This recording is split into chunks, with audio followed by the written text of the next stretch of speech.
In this video, you'll learn about adding paragraphs of text with the Type tool and applying a few basic formatting options.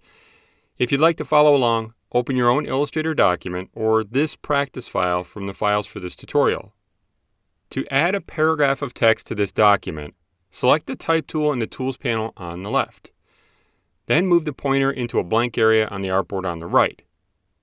Click and drag to create an area for your text. Placeholder text should appear in the type object and also be selected.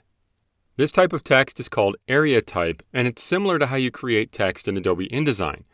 It's also how you create paragraphs of text in Illustrator.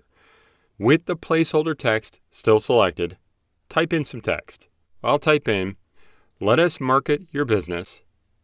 Quick, simple, and elegant designs, all made in-house by our top designers." If you have text you created in another program, you can copy and paste that text in Illustrator, or you can choose File, Place to place Word documents, RTF files, text files, and a lot more. Now to move the text into position in the design, select the Selection tool in the Tools panel on the left. Drag from within the text to below this heading. To resize the type area to fit better in the design, click and drag a corner of the type area. Notice that the text wraps within as you drag. If you drag the corner, making the type area too small, a red plus will appear in the lower right corner, telling you that the text no longer fits.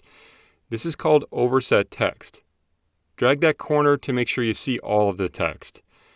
Now to make the text a little bit smaller, in the Properties panel to the right of the document, you should see the font size option.